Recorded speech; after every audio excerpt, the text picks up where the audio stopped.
Salam semuanya. Saat ini saya akan men-sharing-kan sesuatu tentang kehidupan saya bersama dengan Tuhan yang mungkin saya tahu setiap orang memiliki perjalanannya masing-masing bersama dengan Tuhan. Saat ini tema besarnya saya berikan You Journey with Jesus. Perjalanan masa muda bersama Yesus.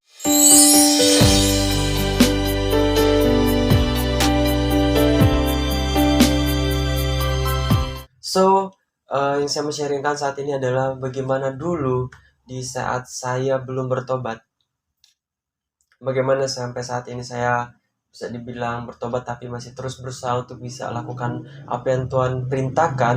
Dan saat ini yang saya lakukan adalah bagaimana untuk terus berusaha aja untuk bisa benar-benar mengasihi Tuhan. So, tentang masa lalu saya pada tahun 2017, karena kalau mau dari awal kan agak panjang juga. Jadi, saya menceritakan tentang dari tahun 2017 itu bisa dibilang dimana Tuhan itu mulai memanggil saya, namun saya belum bertobat. Jadi Tuhan itu mulai perlahan-lahan mengarahkan saya ke dalam jalannya tanpa saya sadari. Ketika tahun itu tiba, tahun 2017 itu tiba, yang saya lewati di tahun itu adalah sesuatu hal yang kok kayak gini Tuhan, kok gini, kok gini, kok gini, dan kok gini.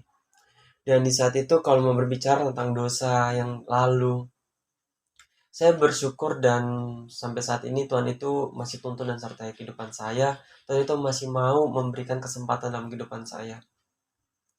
Ketika tahun 2017 itu, tahun dimana bisa dibilang tahun yang hancur juga sih bagi saya.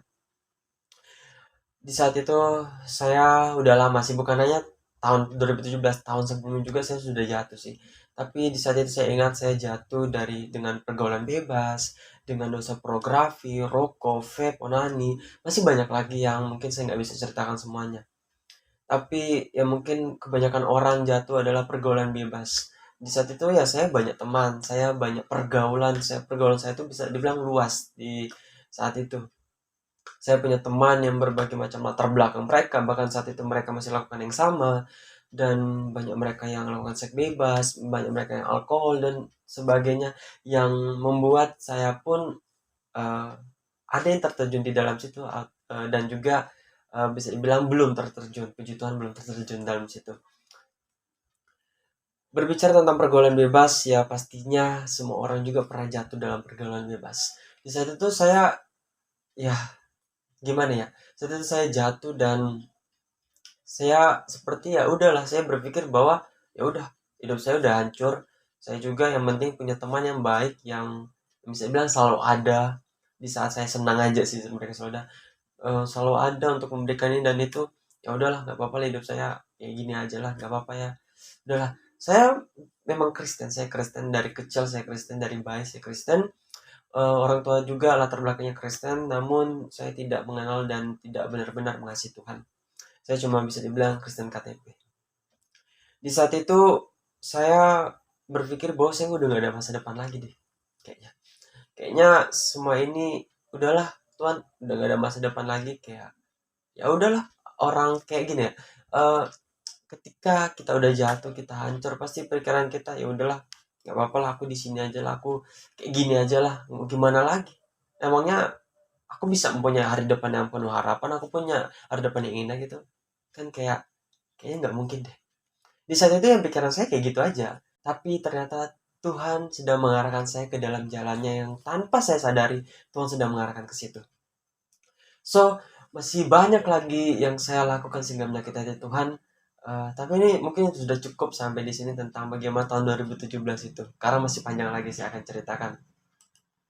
So, singkat ceritanya, pada tahun 2018, ini sudah langsung 2018 karena terlalu panjang kalau saya cerita dari awal. Saya pindah dari kota di mana kota kelahiran saya ke kota saat ini saya berada.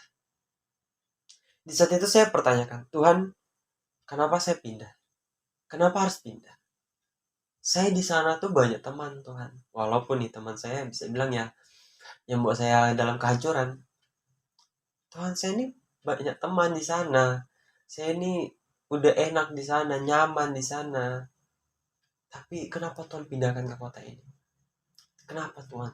Saya bertanya ke Tuhan kenapa dan kenapa dan kenapa. Di saat itu, ya apakah saya terima jawaban? No, saya tidak terima jawaban sama sekali. Saat itu justru saya jadi orang yang pendiam. Pendiam dalam artian yang saya rasakan saat itu adalah bukan pendiam yang seperti orang bilang mungkin introvert, yang mungkin orang bilang pendiam yang seperti mungkin ya dia malu aja. No, di sana itu saya sangat liar, bisa bilang pergaulan saya bebas dan sangat liar. Tapi ketika saya pindah ke kota ini, entah kenapa yang terjadi dalam kehidupan saya saat itu adalah ketika saya menjadi orang introvert, orang yang pendiam. Ketika aja jadi orang pendiam.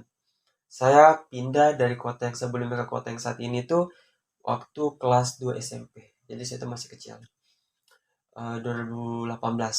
Bisa dibilang kira-kira 2018 lah. Saya tanyakan ke Tuhan kenapa dan kenapa. Nggak ada jawaban sama sekali. Akhirnya saya menjadi orang pendiam. Dari kelas 2 SMP sampai kelas 3 SMP saya jadi orang pendiam. Saya cuma diam di kelas. Saya cuma bergaul. Saya nggak bergaul sama sekali. Dan tapi herannya di situ saya sudah tidak lagi lakukan bisa dibilang dosa-dosa yang bisa dibilang terlalu banyak. Ketika dosa itu berkurang sedikit demi sedikit ketika saya pindah ke kota ini. Entah apa yang terjadi, tapi saat ini saya bisa sadari bahwa inilah jalan Tuhan. So, kita kembali lagi ke tadi bahwa ketika kelas 2 sampai kelas 3 SMP saya jadi orang pendiam. Ya udah saya sudah mendiam, tidak nggak bergaul sama sekali dengan siapapun di sekeliling saya. Saya cuma sekolah, datang sekolah, pulang di rumah aja, nggak bergaul juga dengan teman-teman di rumah. Ya cuma jadi orang yang pendiam di dalam rumah. Sehingga orang tua bilang, kenapa kamu ini nggak keluar-keluar, orang sana bergaul sana gini. Tapi saya cuma diam jadi orang pendiam di rumah. Tapi yang saya sadari saat itu saya jadi pendiam karena saya takut untuk jatuh lagi di hal yang salah.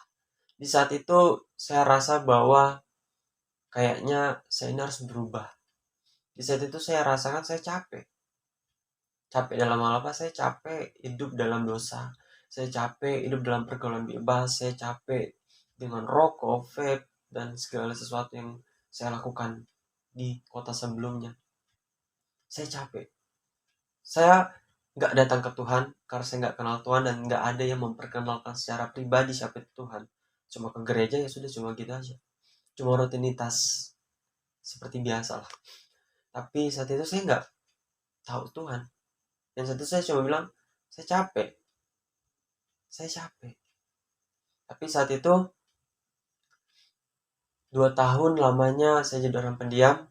Ketika saya singkat ceritanya saya masuk di mana bisa dibilang pekerjaan Tuhan mulai bekerja. Pekerjaan Tuhan mulai bekerja. Tapi Tuhan mulai bekerja. Yaitu waktu saya kelas 1 SMK. Nah, pada waktu saya kelas 1 SMK, saya tetap menjadi orang pendiam. Jadi masih jadi orang yang pendiam sekali. Saat itu saya masih menjadi orang pendiam. Sehingga pada waktu itu yang saya lakukan cuma diam di kelas saja, nggak bergaul juga. Teman datangi ya udah ya kayak ya udah sekedar menyapa aja. Di saat itu singkat ceritanya saya join dalam organisasi Pelsis dan saat itu juga saya cuma diajak. Ketika orang yang nggak tahu apa-apa ini diajak temannya, tapi saya sadar juga itu adalah utusan dari Tuhan. Jadi saya mau bilang bahwa tidak ada kebetulan dalam hidupmu saat ini. Ketika kamu diizinkan sesuatu terjadi, itu tidak kebetulan. Ada rancangan Tuhan dan maksud Tuhan dan pasti itu membawa ke dalam rancangan yang begitu luar biasa. Hanya saja saat itu mungkin yang kamu lewati adalah sesuatu hal yang membuat kamu gak enak. Tapi percayalah bahwa akhir dari setiap apa yang kamu lewati saat ini adalah pasti indah. Karena itu rancangan Tuhan pasti yang terbaik. So, singkat ceritanya, lagi saya tergabung juga dalam CG. Tapi di dalam PLC sebelumnya tuh saya menjadi orang diajak-ajak aja sih. Ayo join PLC, saya gini-gini. Ya udah saya nggak ngerti gimana organisasi PLC, sehingga ya udah ikut-ikutin aja lah. Dan di saat itu juga saya diajak juga untuk join CG oleh teman saya. Tapi bukan teman yang ajak join PLC, bukan. Tapi ada salah satu teman, dia juga ternyata anak Pelsis. Yang saat itu saya baru tahu dia juga anak Pelsis. Dia ajak saya untuk join CG. Ayo kok CG, ayo CG. Ada juga yang baru saya tahu setelah saya join CG, ternyata itu pemimpin rohaninya yang ajak saya langsung, ayo join CG gini gini dan gini gini. Pertama kalinya saya join CG di saat itu, yang saat ini saya sudah tahu CG itu gimana. Saat itu adalah CG Fun.